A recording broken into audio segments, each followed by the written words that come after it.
सभी श्रोतागण एवं जिज्ञासु पोष सभी को नमोस्तु करें। महेंद्र जैन पत्रकार इंदौर से पूछते हैं, नमोस्तु महाराज जी, पूज्य साधु संतों के वचनों में सिद्धि का उल्लेख मिलता है। क्या वर्तमान पंचम काल में भी वचन सिद्धि पूज्य मुनिराजों को होती है, तो किस तपस्या से प्राप्त होती है? वचन सिद्धि नाम की कोई चीज अपने शास्त्रों में देखने में नहीं आई। वचन बल रिद्धि जरूर होती है। 64 रिद्धियों में एक वचन रिद्धि आई, उसके संबंध में इतना ही उल्लेख मिलता है। पूज्यवर अकलंक स्वामी ने श्री राजवार्तिक में लिखा कि एक अंतर मुहूर्त में वो पूरे द्वादशांग का पाठ कर लेते हैं, फिर भी उनको थकान नहीं होती। ये वचन बल रिद्धि का रूप दिया गया। वचन सिद्धि का जहाँ तक सवाल है, तो वचन सिद्धि न कह करके सत्य व्रत का महिमा कहो। सत्य व्रत जो निरतिचार पालन करते हैं, जो निरंतर ये विचार करते हैं कि मैं कभी किसी भी रूप में असत्य भाषण नहीं करूँगा, ऐसी जिनकी तीव्र श्रद्धा शक्ति होती है, तो उनके मुख से जो निकलता है वह सत्य हो जाता है, ऐसा मानना चाहिए। दीपा जैन गुरुग्राम से पूछती हैं, मेरे आराध्य गुरुवर के चरणों में अनंतो भाव नमोस्तु। महाराज जी, आपने दान की महिमा कई बार बताई है। मेरा प्रश्न है कि जितना पुण्य दान में मिलता है, उतना ही सहयोग करने से भी मिलता है क्या? हेल्प करने से, किसी की सहायता। सहयोग जो किया जाता है वो अपने से कमजोर को किया जाता है। जो पात्र नहीं है, अपात्र है। अपात्र को जो किया जाए वो संयोग कहलाता है, और वो तुमसे पुण्यहीन होगा। जैसे पशुओं को, गायों को, भिखारी को, कमजोर को, गरीब को, ये सब संयोग है। तो संयोग करने से दो रूप में परिणति होती है।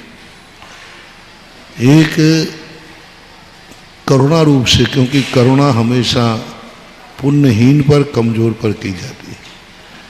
तो यदि तुम्हारा अहिंसा व्रत है और अहिंसा दृष्टि में है, तो वह मोक्ष मार्ग के लिए पुण्यबंध का कारण बनता है।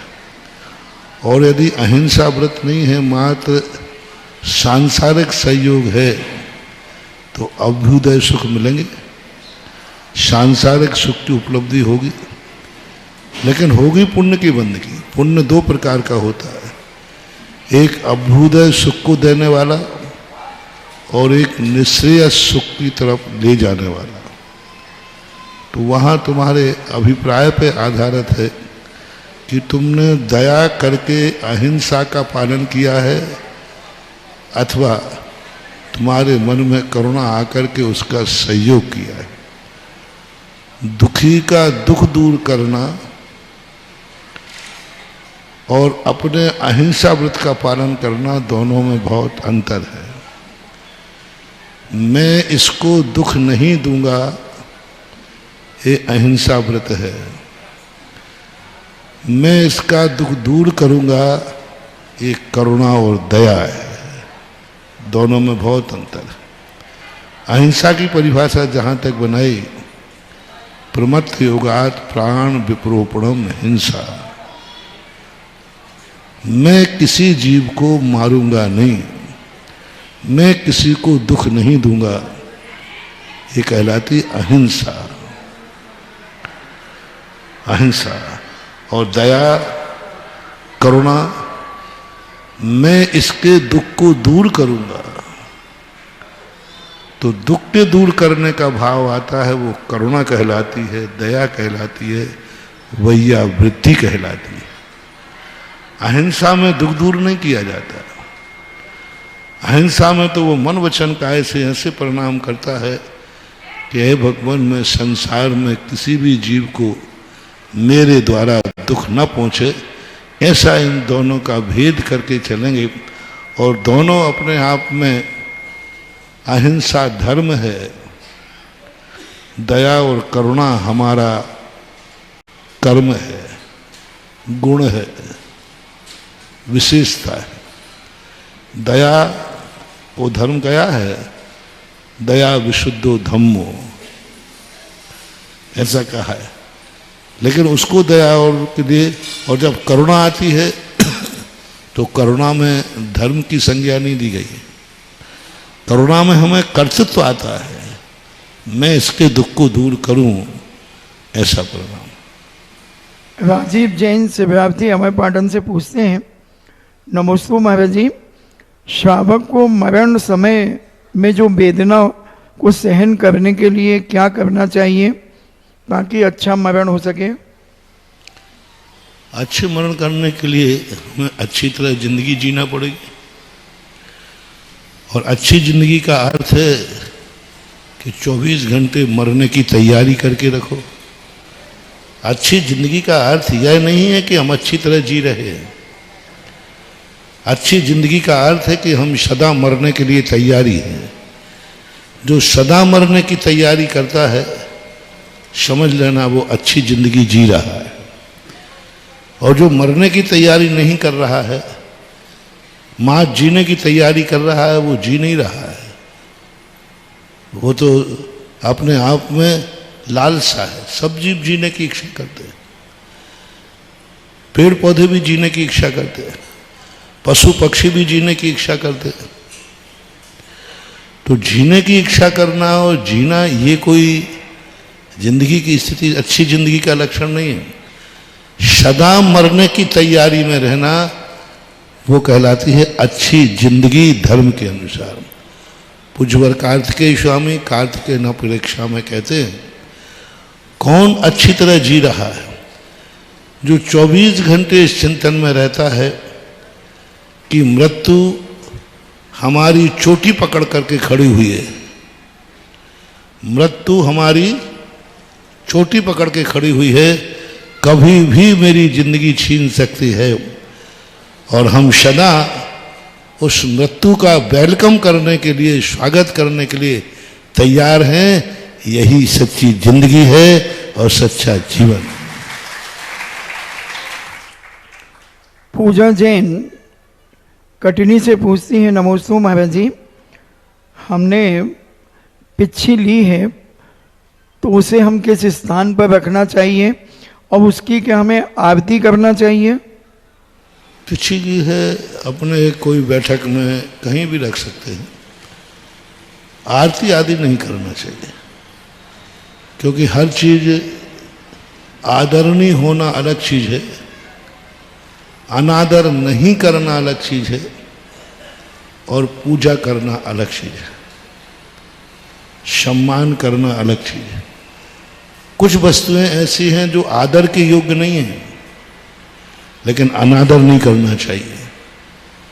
बस इतना ही है कि मैं इसका अनादर नहीं करूंगा। कुछ वस्तुएं ऐसी हैं जिनका आदर करना चाहिए, रिस्पेक्ट करना चाहिए, इज्जत करना चाहिए।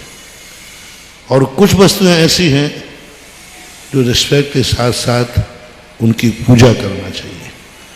पिच्छी अनादर के योग्य नहीं है, लेकिन पूजा के योग्य भी नहीं। अशोक जैन तिजारा से पूछते हैं, नमोस्तु महाराज जी, आपने बताया कि आश्रव और बंध के सूक्ष्म अंतर को अनुभव नहीं किया जा सकता। हे प्रभु, तब संबर कैसे होगा? क्योंकि आश्रव निरोध को संबर कहा है, बंध निरोध को तो संबर नहीं कहा। कुछ ऐसे परिणमन होते हैं जो कार्य हमारे ज्ञान का विषय नहीं बनते। कर्मों का आना, कर्मों का जाना, कर्मों का रुकना, ये हमारे अनुभव में नहीं आता, हमारे ज्ञान में नहीं आता। इनके लिए कहा है कारण को समझो। कारण हमारी पकड़ में आता है। जो योगन की चपलाई तात होए आश्रव भाई। योगों की चपलता हमें देखने में आ रही है। हमारा मन चंचल है, हम हाथ पैर हिला रहे हैं, हम बोल रहे हैं, ये हमें पकड़ में आ रहा है। और इन्हीं की चंचलता से आश्रव होता है। आश्रव आज तक किसी छदमस्त ने देखा नहीं, खास तौर से मति शुद्ध ज्ञानी को कभी आश्रव नहीं दिखा कि कर्म आ रहे। शास्त्रों के माध्यम से कर्म के आने का द्वार क्या है? शंबर का अर्थ ये नहीं है कि कर्मों को रोक देना। शंबर का अर्थ है आने के दरवाजे को बंद कर देना। तुम कौन होते हो कर्मों को रोकने वाले? आश्रव निरोधा शंबरा। जहां से आश्रव आ रहा था किवाड़ बंद कर दिया बस। और आने का द्वार क्या था? मन वचन का है।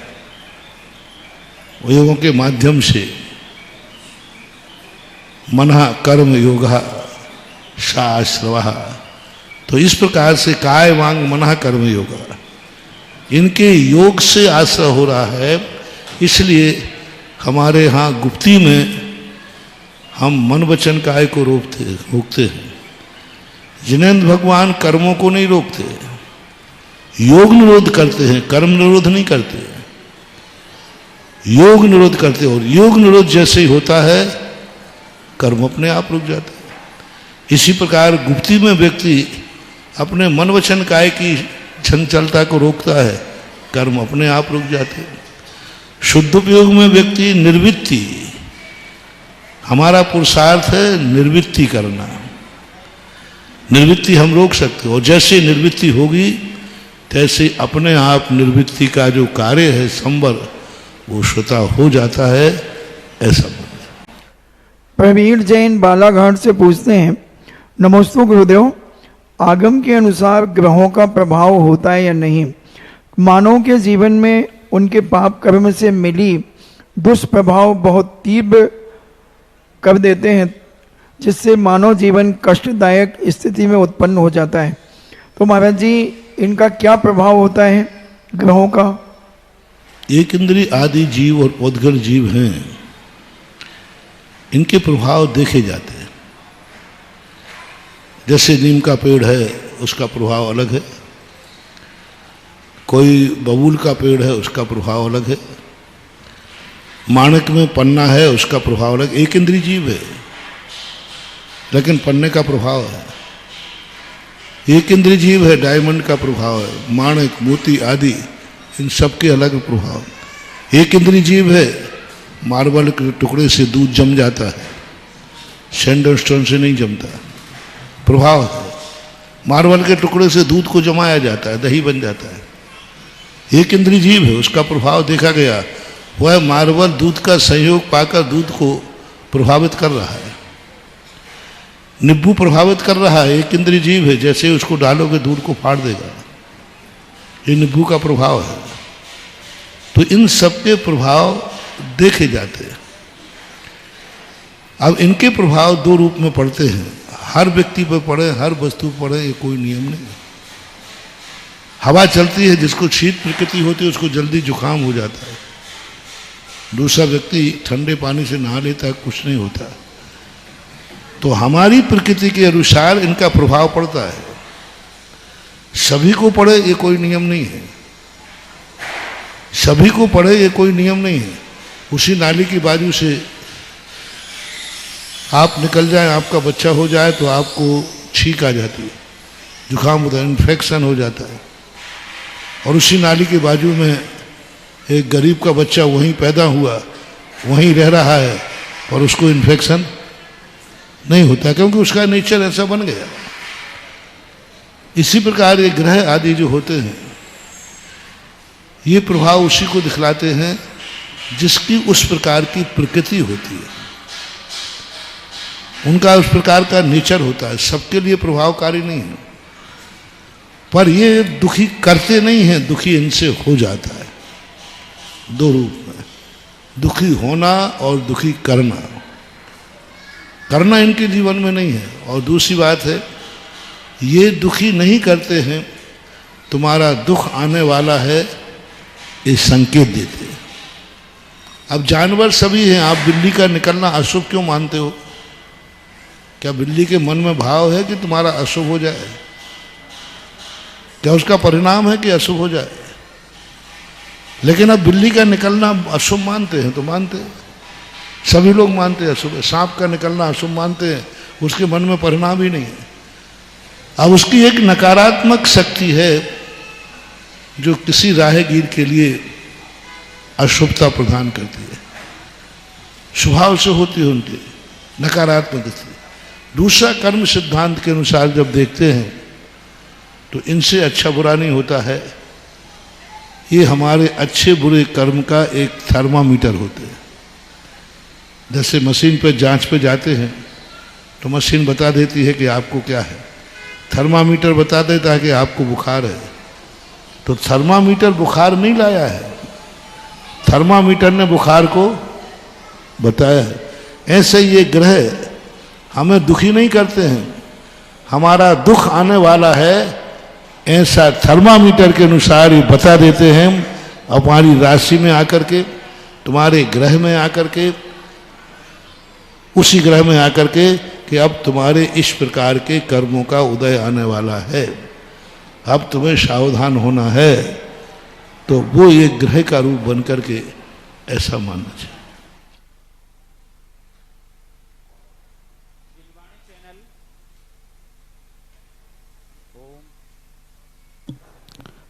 जिनवाणी चैनल, आदिनाथ चैनल, सुधा कलश चैनल, पुण्योदय चैनल आदि अनेक माध्यमों से देख रहे देश विदेश के लाखों श्रद्धालुगण एवं भाग्योदय की पावन भूमि पर सभा मंडप में विराजित सभी श्रद्धालुओं की ओर से पूज्य गुरुदेव के पावन चरणों में बारंबार नमोस्तु अर्पित करते हुए एवं क्षुल्लकत्रय के चरणों में इच्छामि अर्पित करते हुए इस बहुचर्चित जिज्ञासा समाधान कार्यक्रम का आगाज कर रहे हैं। कर्म चौघात जो नासी बेअरहंत होते हैं, कर्म चौघात जो नासी बेअरहंत होते हैं, त्यागा है सकल परिग्रह वे निर्ग्रंथ होते हैं। कि करते देवता भी चाकरी जिनके चरण की हैं, कि करते देवता भी चाकरी जिनके चरण की हैं, जगत मिथ्यात्म तमनाशक वे सुधा सागर संत होते हैं। जगत मिथ्यात्म तमनाशक वे सुधा सागर संत होते हैं। जिनके गुणों के आगे शब्दों की संयोजना संकुचित हो जाती है, जिनके गुणों के सागर को मापा नहीं जा सकता, जिन्होंने अपने त्याग, तपस्या और संयम के बल पर न सिर्फ अपनी आत्मिक शक्तियों को जगाया है, अपने आप को ऊर्जावान बनाया है, बल्कि सामाजिक और धार्मिक कार्यों में उदारता के साथ हम सभी भव्य जीवों को उद्धार करके पुण्य मार्ग में लगाने का जो उपक्रम किया है, ऐसे गुरुदेव का बारंबार जितना भी स्तवन करें, जितना भी गुणगान करें, वह कम है। जिज्ञासा समाधान के श्रृंखला में मैं सर्वप्रथम जिज्ञासा के लिए आमंत्रित करता हूं श्रीमान विनोद जी बैरागी बबीना, और उसके बाद तैयार रहेंगे हमारे श्रवण संस्कृति संस्थान के स्नातक श्रीमान सुदर्शन जी शास्त्री।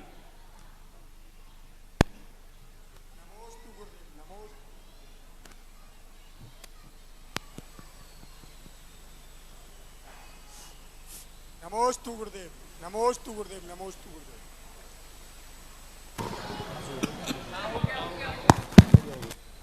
नमोस्तु गुरुदेव, नमोस्तु गुरुदेव। इच्छामि महाराज जी, इच्छामि महाराज जी। महाराज श्री, मेरी इच्छा है जैसे सब लोग जीते हैं, पूरी दुनिया जी रही है और जीती है, और महाराज जी जीने के बाद मरना कैसे चाहिए, समाधि मरण कैसे हो, जैसा आचार्य श्री का हुआ गुरुदेव, ऐसा समाधि मरण कैसे हो गुरुदेव? अभी तो हमने बताया था 24 घंटे मरने को तैयार रहो, यही समाधि है।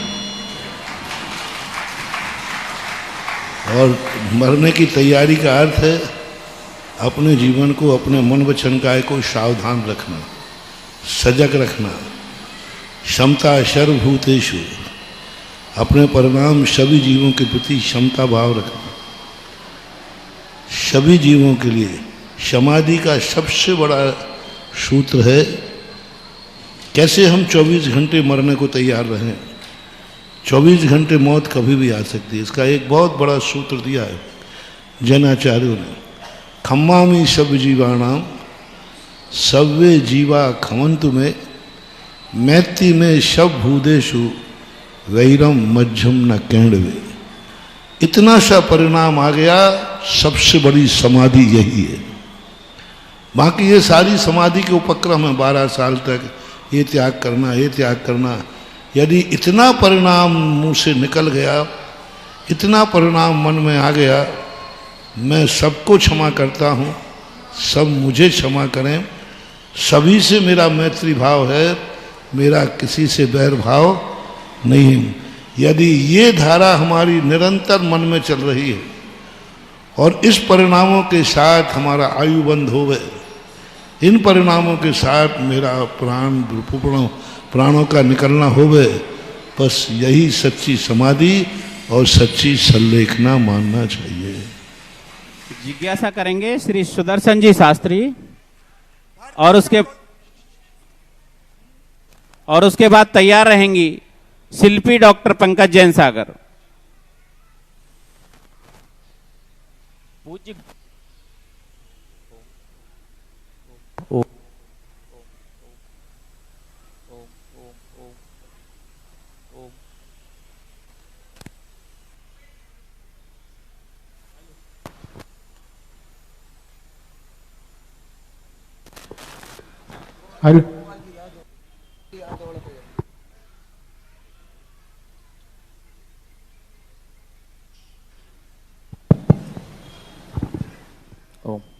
पूज्य गुरुदेव के चरणों में कोटशा नमोस्तु, शुल्लक तेरे के चरणों में कोटशा इच्छामि इच्छामि इच्छामि।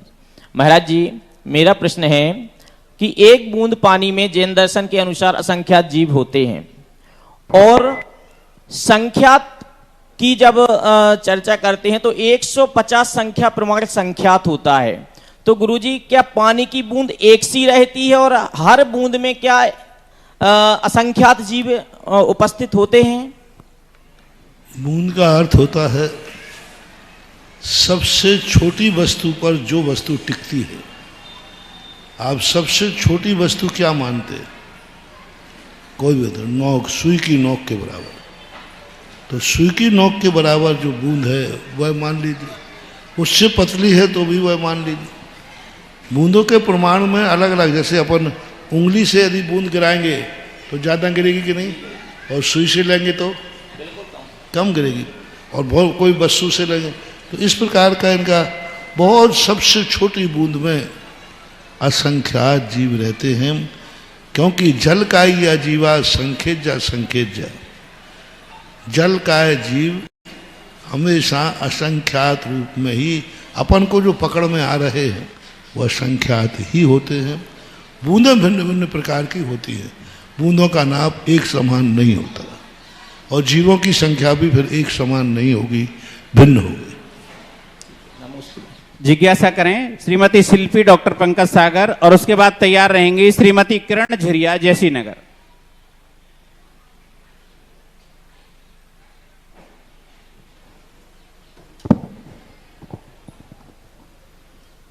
आचार्य भगवान के शिष्य ज्ञान सुधा कलश को विखराने वाले, ज्ञानामृत के रसपान कराने वाले मुनि पुंगव श्री सुधा सागर जी के चरणों में पूरे श्री डॉक्टर प्रकाश जैन जी परिवार का बारंबार नमोस्तु नमोस्तु नमोस्तु। हे गुरुवर, हम सभी की जिज्ञासा है कि इस संसार में राग द्वेष परिणति तो अनादिकाल से चली आई, तो मैंने तो बचपन से सीखा है कि इन चीज़ों में समता रसपान करना चाहिए, लेकिन यही चीज़ हम अपने बच्चों को कैसे सिखाएं? वो तो थोड़े से में इफेक्टिव हो जाते, हीन भावना से भी ग्रसित हो जाते। जैसे तुम्हारे मम्मी पापा ने तुम्हें सिखाया था, तुम सिखाओ उनको। तुम भी तो कोई जन्म से सीख के नहीं आए थे, सिखाया। उसका अर्थ है उन्होंने पाठशाला भेजा, बार बार समझाया कि देखो क्रोध मत करो, अच्छा नहीं होता है। उन्होंने बार बार समझाया भी, डांटा भी, फटकारा भी और अच्छी संगति कराई, तो उस प्रकार के राग द्वेष नहीं होते हैं जो कि हमें संसार की दुर्गति का कारण होते हैं। सामान्य राग दोष परिणाम होना अलग चीज़ है और अनैतिक राग द्वेष होना अलग चीज़ है। तो अनैतिक राग द्वेष ना होवे, नैतिक राग द्वेष होते ही रहते हैं।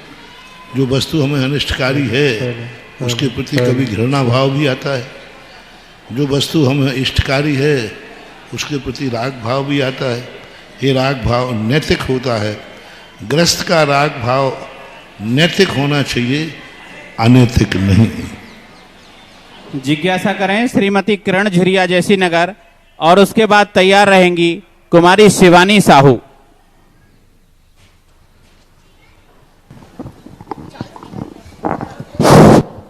परम पूज्य 108 सुधा सागर जी के महाराज के चरणों में त्रिवार नमोस्तु नमोस्तु नमोस्तु।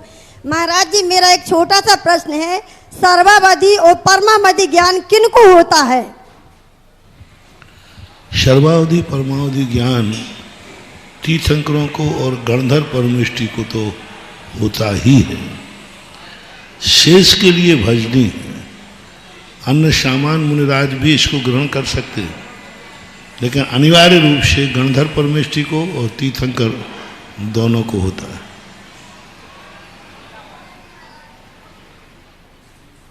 जिज्ञासा करेंगी कुमारी शिवानी साहू, और उसके बाद तैयार रहेंगे ब्रह्मचारी डॉक्टर श्री सक्षम जी जैन। महाराज जी के चरणों में नमस्तु नमस्तु नमस्तु। महाराज जी, जैसे कि आपने कल शंका समाधान में बताया था कि जिसके पास जो है उसे दान में अवश्य लगाना चाहिए। किसी के पास कपड़े की दुकान है तो कपड़ा दे, मिठाई की दुकान है तो प्रसाद में मिठाई दे। मेरे पास धन तो नहीं है, पर पूरे मन और तन से आपकी सेवा करने का भाव लेके आई हूँ। प्रभु कृपया कर मुझे अपने सेवा में अवसर दे, प्रदान करे, मुझे निराश मत करे। प्रभु पूरी इच्छा से आपकी सेवा करने का भाव लेके आई हूँ महाराज जी। मैंने दो बातें कही थी।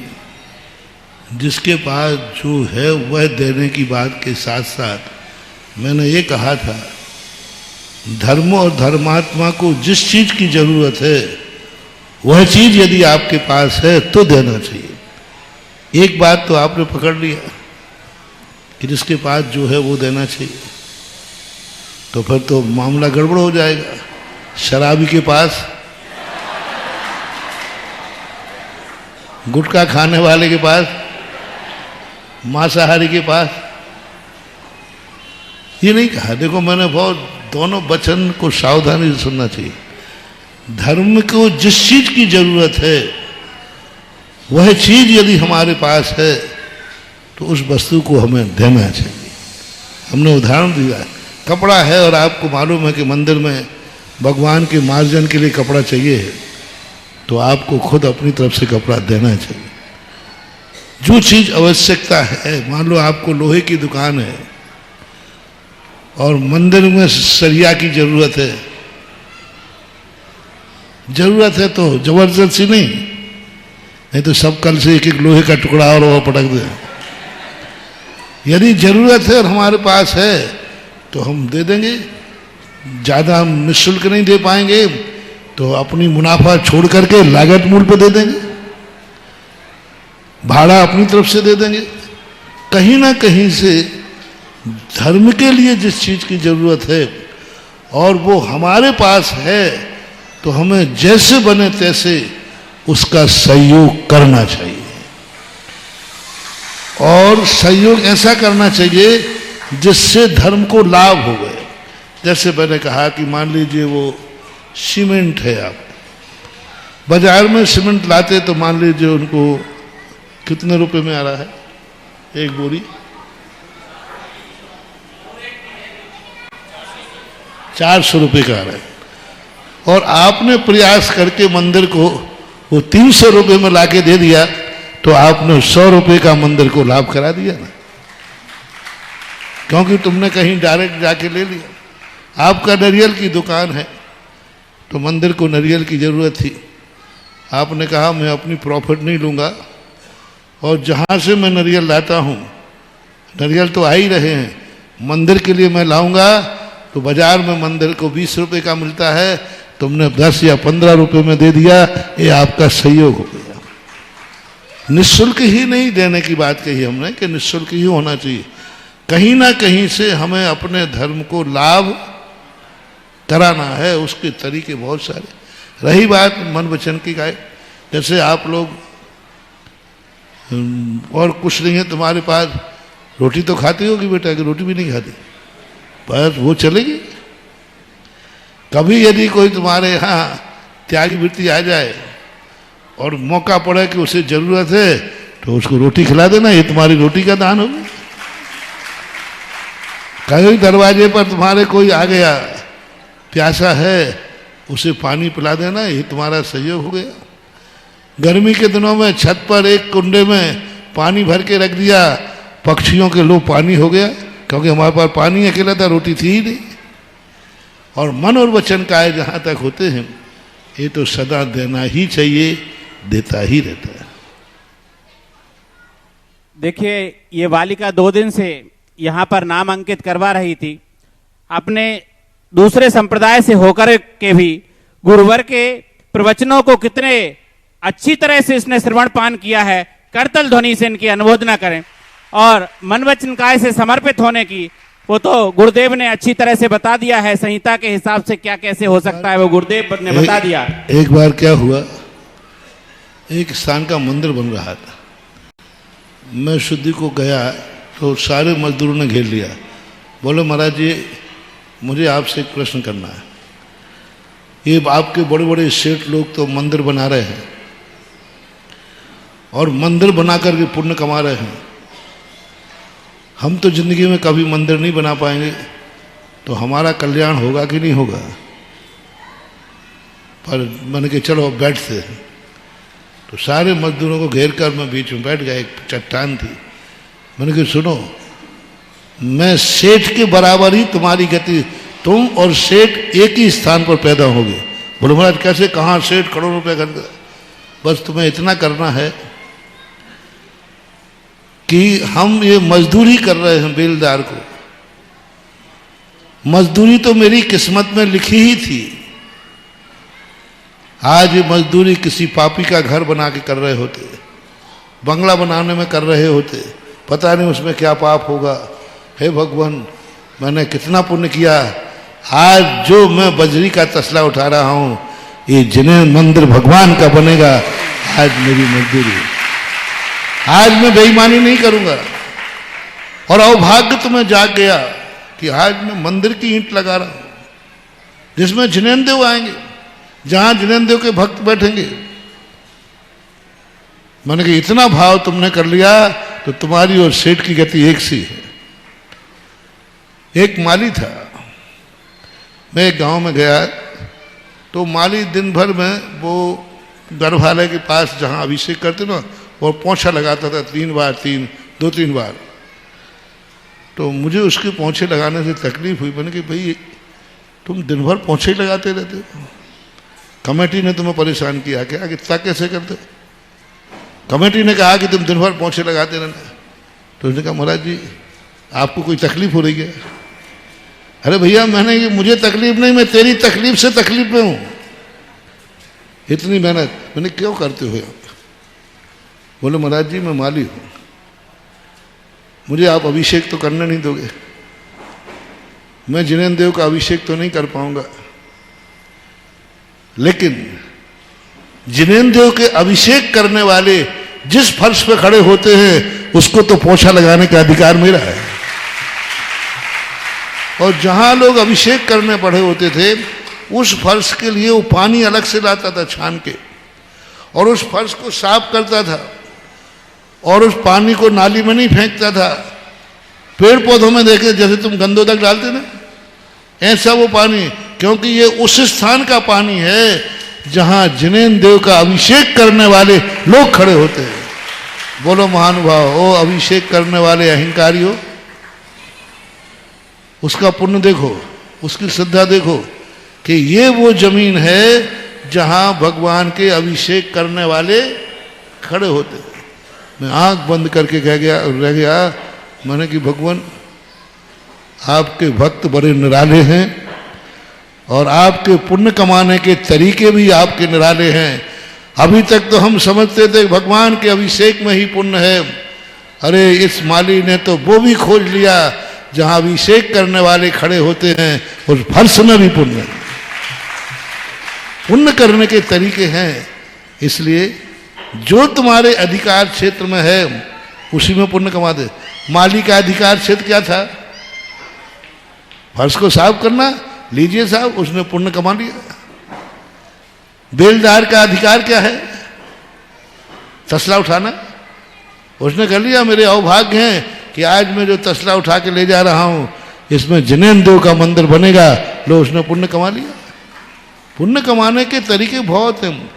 जितने पाप करने के तरीके हैं उतने ही पुण्य करने के तरीके हैं।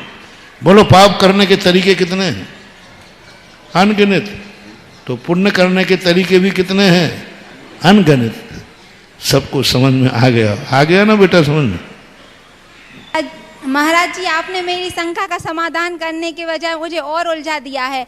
क्या मैं ये मानूं, क्या मुझे जैन धर्म के ना होने के कारण आपकी सेवा का अवसर नहीं दिया जा रहा है?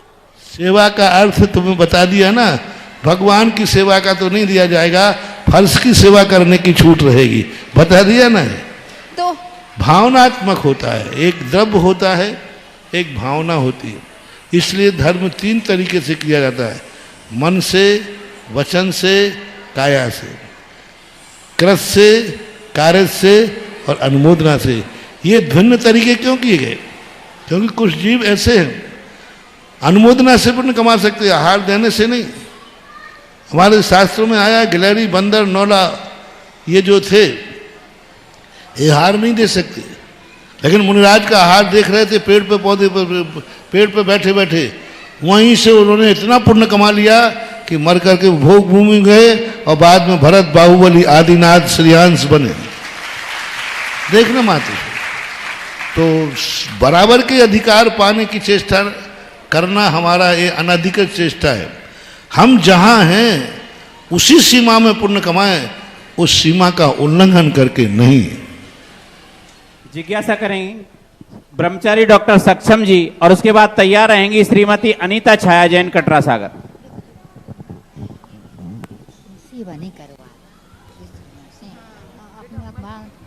ओम मम आराध्य गुरुवर के चरणों में त्रिवा नमोस्तु नमोस्तु नमोस्तु। छुलक जी के चरणों में इक्षामी इक्षामी इक्षामी।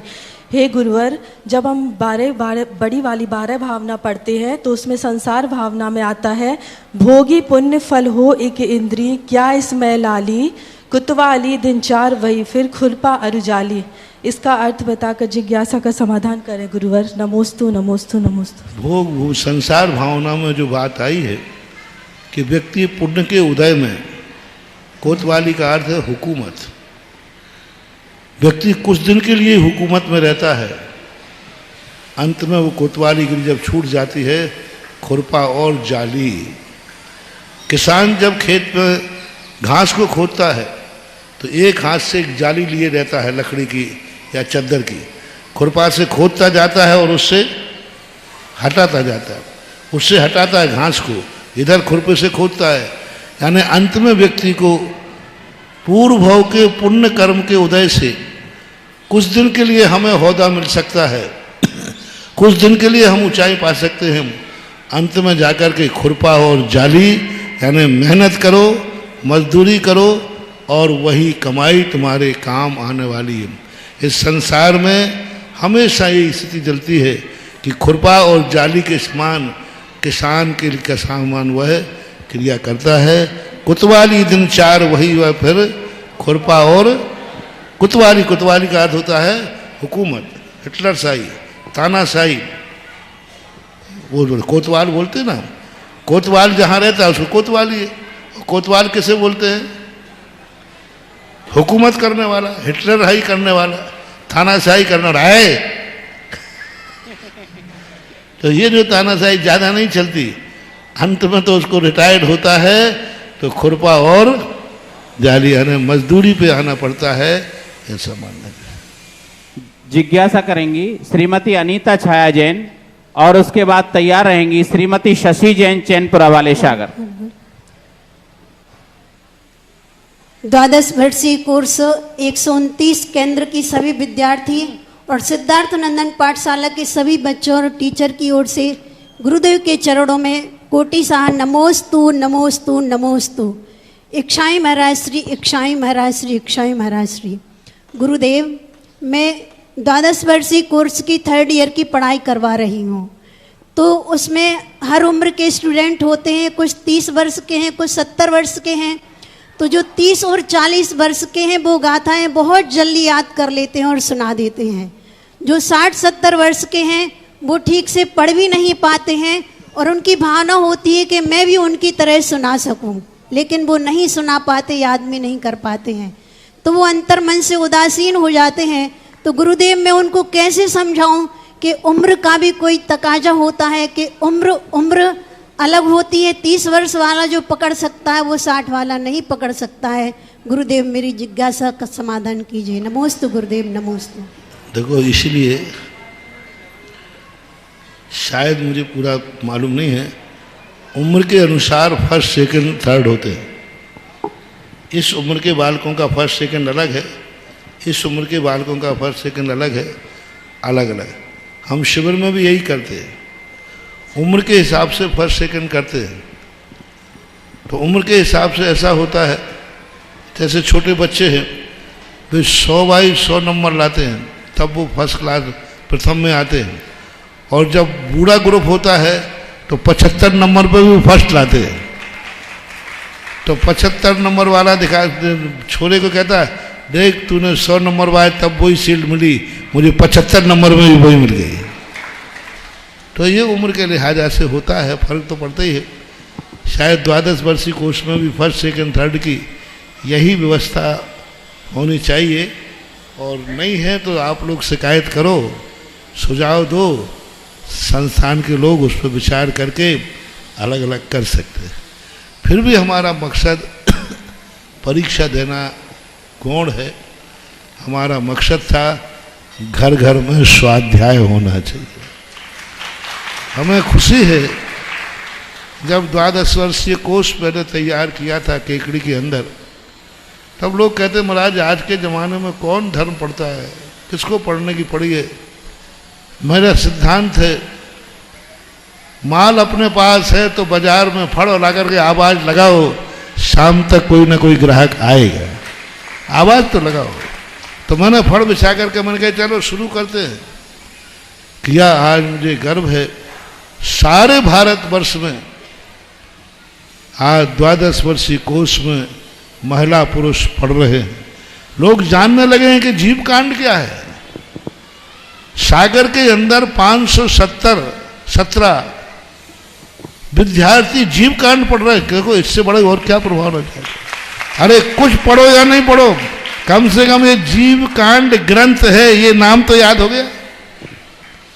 कुछ तो याद होगा, 14 गुण स्थान तो याद होंगे, और कुछ नहीं होगा तो इतना तो याद हो जाएगा कि ये ग्रंथ कठिन है।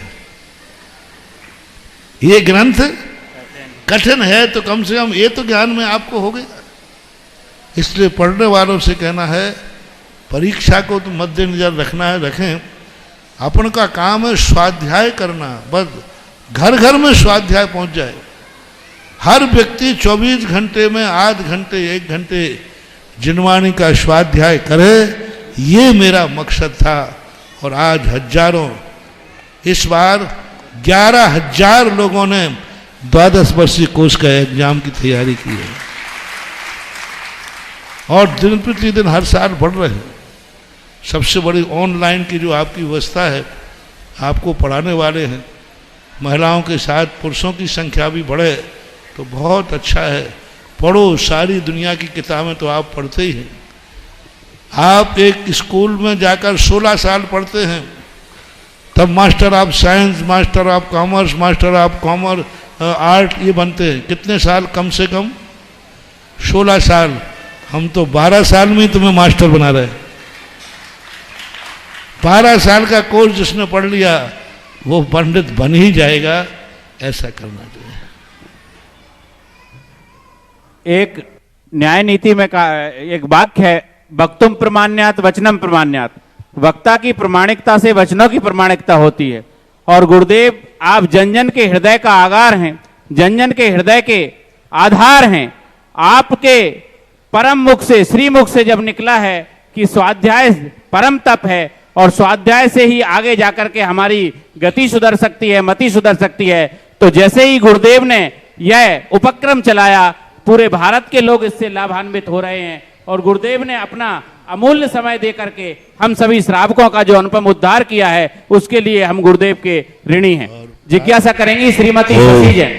प्रातःकाल जो कहा था, आप लोगों के सप्तम वर्ष में जीव कांड ग्रंथ है, पंचम या षष्ठम वर्ष में सर्वार सिद्धि है। अब सभी लोग द्वादश वर्षीय कोर्स वाले मेरे पास कहते महाराज आप पढ़ाइए, मैं कितना पढ़ाऊंगा, मुझे भी तो पढ़ना है। तो हमने अभी बहुत अच्छा आपके लिए सप्तम वर्ष के जिनको जीव कांड पढ़ना है गोमट सार का, अभी हमारे महाराज इंदौर से ऑनलाइन आज से जीव कांड की क्लास चालू हो गई।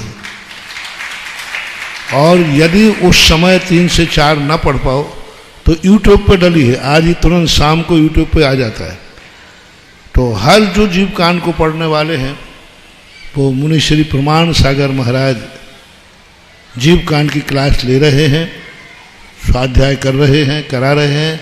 तो सारे भारत के जीव कांड को स्वाध्याय करने वाले लोगों से है कि वो यूट्यूब पे प्रमाणिक ऐप से आप लोग अध्ययन करें और वो रात में मिले समय रात में, दिन में मिले दिन में।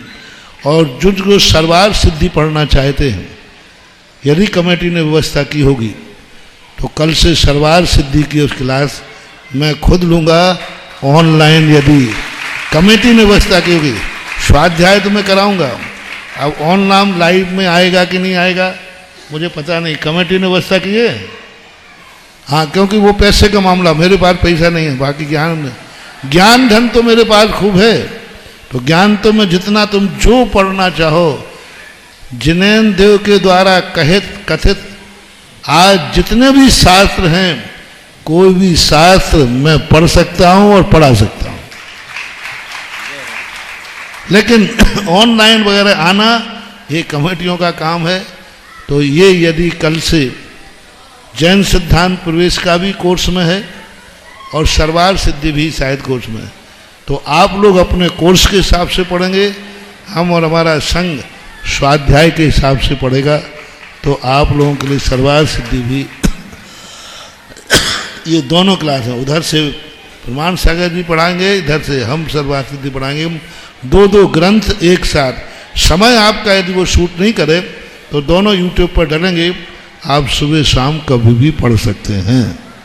कमेटी के पदाधिकारी गणों ने अभी अभी कहा है कि कल तो किसी के व्यक्तिगत फेसबुक पेज या यूट्यूब पेज से वो क्लास चला दी जाएगी और कल से व्यवस्थित चैनल का नाम और पूरी की पूरी व्यवस्थित जानकारी आप सभी को दी जाएगी। निश्चित रूप से गुरुदेव के द्वारा यह उपक्रम किया जा रहा है, सर्वार सिद्धि पढ़ाई जा रही है, इससे बड़ा हमारे लिए कोई सौभाग्य का विषय नहीं हो सकता। पदाधिकारी गण कह रहे हैं कल से व्यवस्थित पूरी की पूरी डिजिटल क्लास की व्यवस्था की जाएगी और आप सभी को जानकारी प्रस्तुत की जाएगी। श्रीमती शशि जैन। कल से मंगलाचरण छोड़ दिया तो फिर क्या हुआ? गुरुदेव कल किसी चैनल से दो ही क्लास है, वहाँ प्रमाणिक ऐप चलेगा और यहाँ सुधा कलश चलेगा। इन दोनों पे ऑनलाइन आपको मिलेगा और चैनल भी। अब जैसे जब टीकमगढ़ में देखो, अभी दमोह के अंदर मैंने ऐसे ही बोल दिया, मैंने कहा भाई मैं तो पढ़ाऊंगा, लाइन नहीं, तो सारे चैनल वाले जितने चैनल थे सब चैनलों ने अपनी तरफ से चलाया है। सब जो 10 दिन शिविर चला, जीव कांड की 120 गाथाएं पढ़ाई और हजारों लोगों ने पढ़ा। एक चैनल आ गया, दूसरा आ गया, क्योंकि ये तो टीआरपी देखते। तो कल से सुधा कलश चैनल पर आपको पूरी की पूरी क्लास लाइव भी मिलेगी और बाद में यूट्यूब पर भी प्रस्तुत की जाएगी। पुण्योदय आवाज आ गई, पुण्योदय करा मैं भी चलाऊंगा।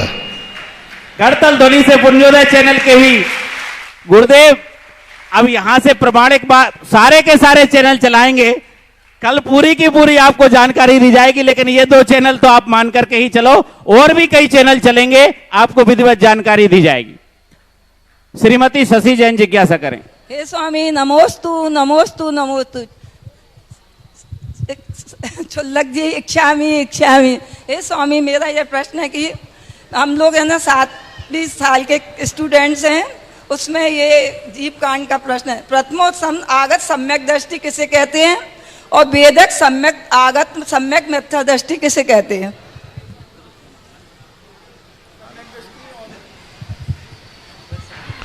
प्रथमोपम सम्यक दर्शन में आगत सम्यक मिथ्या दृष्टि, आगत सम्यक मिथ्या दृष्टि तीसरे गुणस्थान में। आगत सम्यक दृष्टि का मिथ्या दृष्टि का तो अर्थ यही है, क्योंकि आगत में मिथ्या दृष्टि गुणस्थान में मरण तो होता नहीं, इसलिए ना आगत हो जाता है और ना जागत होता है। आगत मिथ्या दृष्टि सम्यक मिथ्या दृष्टि का अर्थ है जो मिथ्यात गुणस्थान से या सम्यक दर्शन से ही आता है। सम्यक मिथ्यात जो है अपने आप में कोई चीज़ नहीं है, या तो मिथ्यात गुण स्थान से आएगा, जैसे मिथ्यात का अपना स्वयं का एक अनादिकालीन गुण स्थान है, सम्यक मिथ्यात का नहीं है। सम्यक मिथ्यात या तो मिथ्या दृष्टि गुण स्थान से आएगा या फिर सम्यक दृष्टि चौथे गुण स्थान से गिर के आएगा, उसे आगत सम्यक मिथ्यात कहते हैं। उपशम सम्यक तो में भी मरण तो होता नहीं है प्रथमोपशम में, इसलिए आगत और जागत उसमें भी नहीं होता है। वेदक सम्यक दर्शन में आगत होता है, जागत भी होता है, जाता भी है आता भी है। कोई वेदक सम्यक दृष्टि नार की देव ये दोनों सम्यक दर्शन लेकर के आ सकते हैं, यहाँ से सम्यक दर्शन लेकर देवों में जा सकते हैं मनुष्य त्रियंश। तो ये जाने आने की अपेक्षा से आगत शब्द का प्रयोग किया होगा। जिज्ञासा करेंगे मास्टर सुरत जैन, ईशान जैन बारदाना वाले, इन्होंने एक भक्ति कलश भी स्थापित करने का सौभाग्य प्राप्त किया है और उसकी राशि भी लेकर के आए हैं। करतल ध्वनि से इनके पुण्य की अनुमोदना करें, जिज्ञासा करें शीघ्रता से। और उसके बाद तैयार रहेंगी संध्या जैन। महाराज जी के चरणों में नमोस्तु और छुल्लक जी के चरणों में इच्छामी। महाराज जी, मेरा प्रश्न ये है, पूजन की थाली में पाद प्रक्षाल कर सकते हैं कि नहीं? पूजन की थाली में पाद प्रक्षालन करने में कोई बाधा नहीं है, किया जा सकता है। संध्या जी जिज्ञासा करें, उसके पूर्व मैं आमंत्रित करता हूं फर्क इतना रखना, ब्रह्मचारी श्री फर्क इतना रखना चाहिए कि जब साधुओं का पाद प्रक्षालन करो तो स्वस्तिक और श्री नहीं बनाना, क्योंकि स्वस्तिक और श्री पर साधु महाराज पैर नहीं रखते हैं, तो ये मंगल द्रव्य नहीं बना करके सामान थाली में करने में कोई बाधा नहीं। संध्या जैन के पहले जिज्ञासा करेंगे संगस्थ ब्रह्मचारी श्री महावीर जी भैया जी। मेरे गुरुदेव को बारंबार नमोस्तु। महाराज श्री पूज्य सौम्य सागर जी महाराज जी ने नमोस्तु कहा है, वहाँ पर मुंगावली में तीनों महाराज जी की तरफ से नमोस्तु, और तीनों महाराज जी का चतुर्मास स्थापना 28 तारीख को होने जा रहा है मुंगावली में। वहाँ पर एक आपके और आचार्य गुरुदेव के आशीर्वाद से एक पाषाण का भव्य जिनालय बनने जा रहा है, उसकी भूमिका है, और उनकी भावना है कि उसके बाद आप जब आएँ तब तक भूमिका बन जाए और कुछ स्ट्रक्चर खड़ा हो जाए, फिर आपको बाकी का कार्य करना है। तो मुंगावली जैन समाज चाहती है कि क्या निर्देशन आपका मिले कि जिससे, और आसपास की अशोकनगर और सब समाज क्या महाराज जी के चतुर्मास में योगदान दे सके। हमारे सोम सागर जी महाराज हैं, बहुत अच्छे महाराज हैं, अच्छी प्रभावना कर रहे हैं और अच्छी स्थिति बन रहे हैं। हालांकि बहुत बाद में दीक्षित हुए हैं, इससे अंदाज लगा लो कि सोम सागर के बाप की बारात में हम गए थे।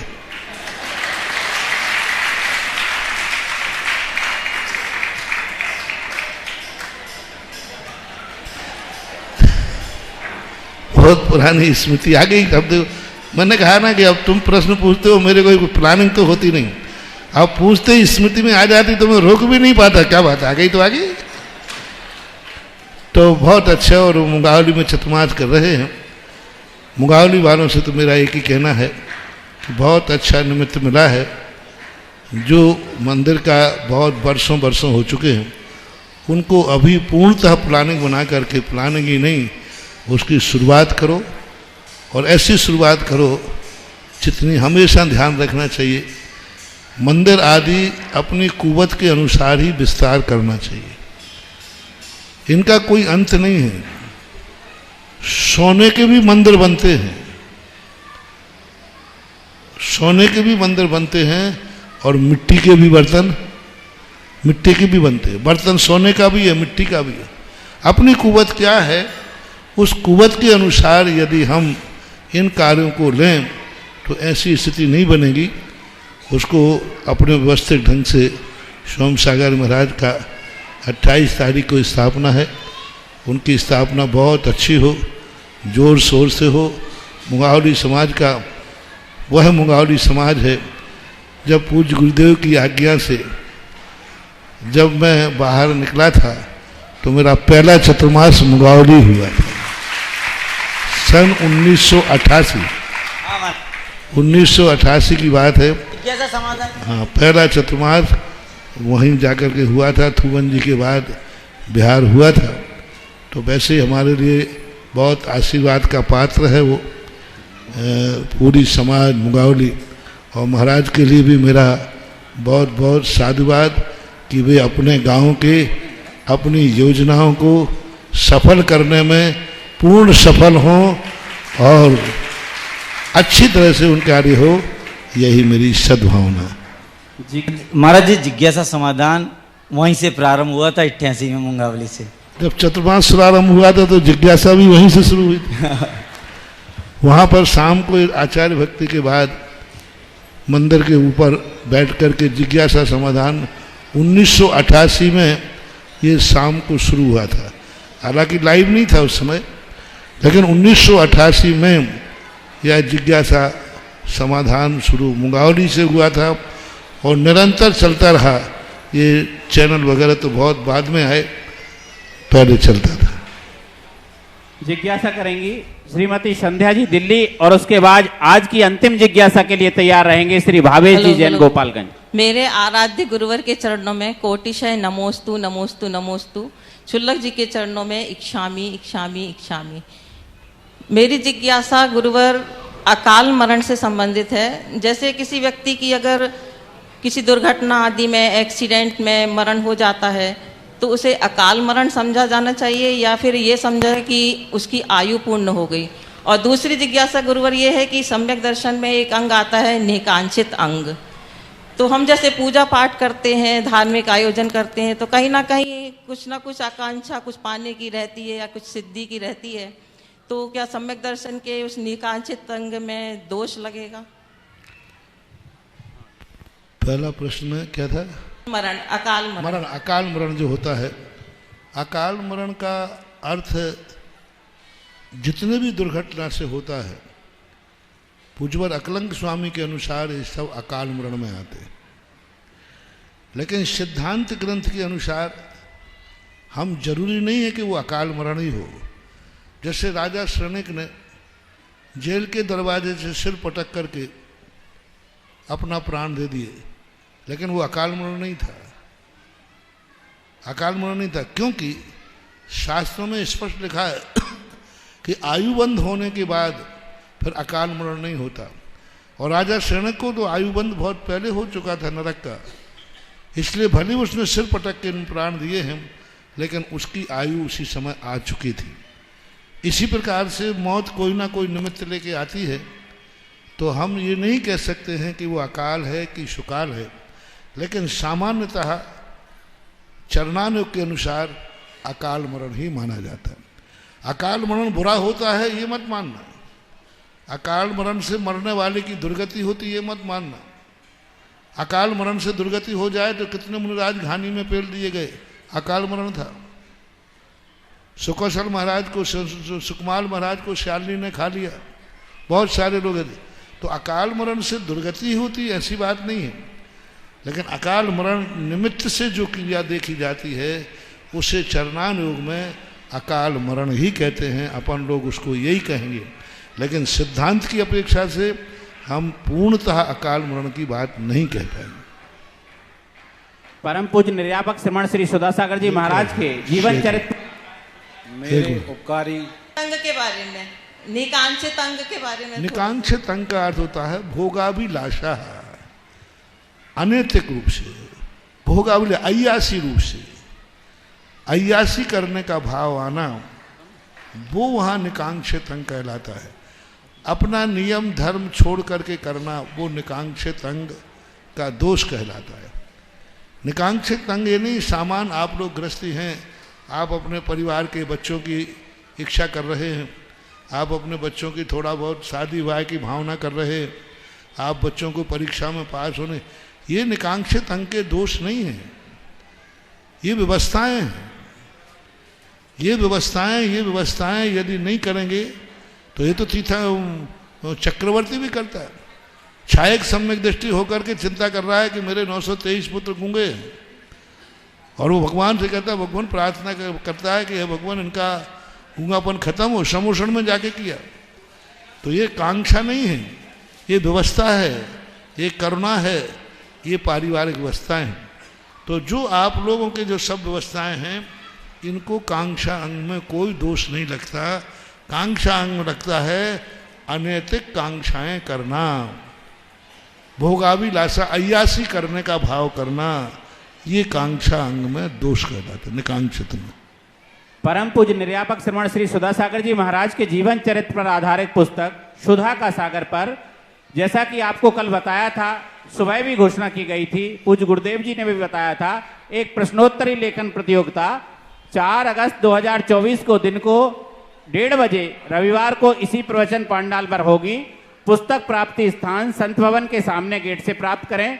प्रतियोगिता 2 भागों में विभक्त की गई है, जन्म से लेकर 15 वर्ष तक जूनियर वर्ग और 15 वर्ष से आपकी उम्र तक सीनियर वर्ग की गई है। आप सभी घर घर में इस पुस्तक को पहुंचाएं, स्वयं लाभान्वित हों, दूसरे को लाभान्वित करें और इस प्रतियोगिता में बढ़ चढ़ करके हिस्सा लें। आज की अंतिम जिज्ञासा करेंगे श्री भावेश जी जैन, और उसके बाद आरती कटारिया परिवार की ओर से होगी। श्री अजय कटारिया, विजय कटारिया, संजय कटारिया परिवार के साथ तैयार रहेंगे। मेरे उपकारी इष्ट गुरुदेव के चरणों में बारंबार नमोस्तु, छुल्लक जी के चरणों में बारंबार इच्छामी। गुरुवर, मेरी और मेरी माँ की भी मतलब यही जिज्ञासा है कि पूर्व भाव में आपने बताया है कि पूर्व भाव में हम लोगों ने दान नहीं दिया तो इस भाव ज़्यादा दान नहीं दे पाते, तो गुरुवर ऐसा क्या करें कि आगे भविष्य में हम लोग ज़्यादा दान दे पाएँ। जैसे पाटनी जी हैं जिनकी इच्छा मतलब जहाँ कहीं भी उनको रहती इच्छा तो वो वहाँ दान दे देते, हम लोग भी ऐसा क्या पुण्य करें कि आगे हम लोग दान दे सकें। इसके 2 कारण 2 भाव हैं।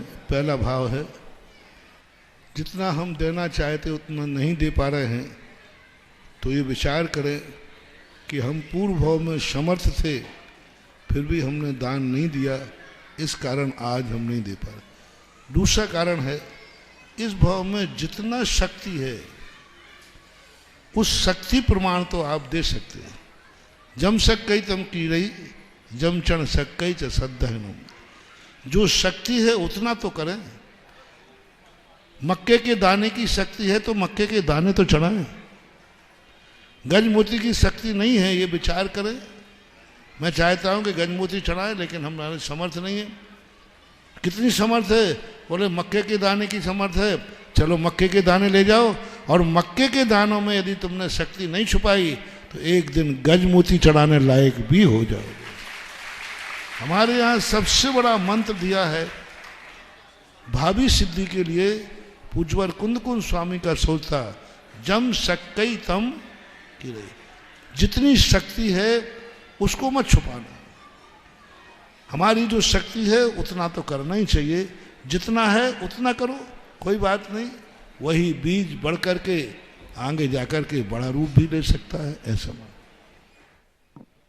महानुभाव, ये सुधामृत पावन वर्षा योग, जहां सुधा की वर्षा के साथ साथ आप ये देख रहे हैं कि कलश रखने वालों की होड़ लगी हुई है, और अभी हम 15 मिनट में ये लगभग 15 नाम हमारे पास अभी आए हैं, और 11 कलश द्वारा जिन्होंने घोषणा की है कलश रखने की, परम आदरणीय वीरेंद्र कुमार जी, सोनू जैन जी, अमित जैन जी, श्रीमती दीप्ति जैन जी, फैंसी ज्वेलर्स परिवार सागर, जोरदार कलदन ध्वनि से मंगल भावों की अनुमोदना करें।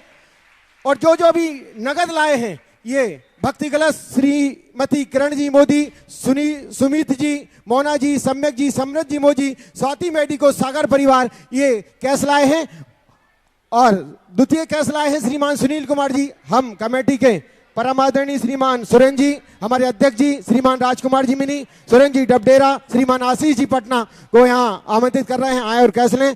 श्रीमान सुनील कुमार जी, श्रीमती सविता जी, सचिन जी, श्रीमती अर्पणा जी, आरोही जी, बड़ौदा वाले परिवार बर्नी कॉलोनी जी भी कैश लाए हैं। श्रीमती सुनील कुमार जी, सविता जैन जी, सचिन कुमार जी, बर्नी कॉलोनी, ये भी कैश लाए हैं। श्री भाई श्रुत जैन जी, ईशान जैन जी, पीयूष जैन जी, बारदाना परिवार के ये बच्चे हमारे कैश लाए हैं। श्रीमती मीना जी, भावेश जी, माही जी, विद्वांसी जी, तीर्थया जी, राजुल जी, बहरिया वाले गोपालगंज, ये भी केस लाए हैं। श्रीमती राजकुमार जी, राजकुमारी जैन जी, सुभाष चंद जी, ब्रह्मचारी अक्षय भैया, सौरभ जी, सुभाष चंद जी जैन, बाहुबली कॉलोनी, ये भी कैश लाए हैं।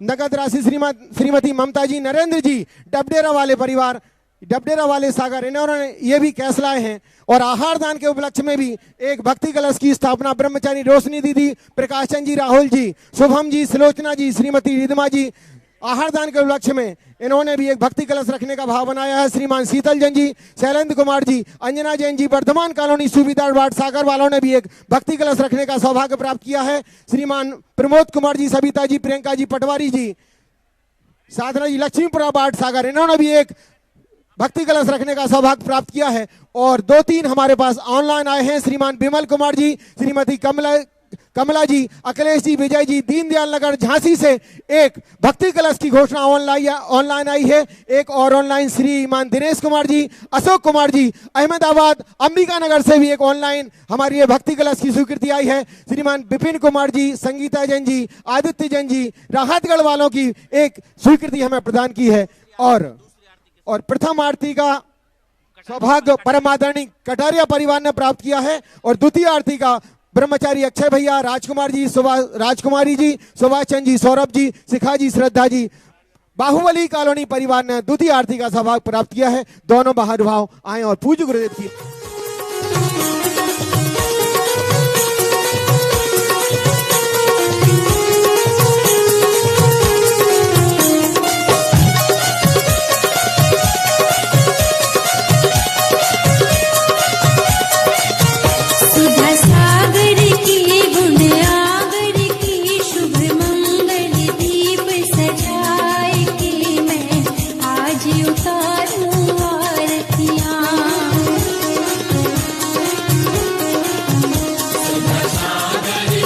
गुण आगर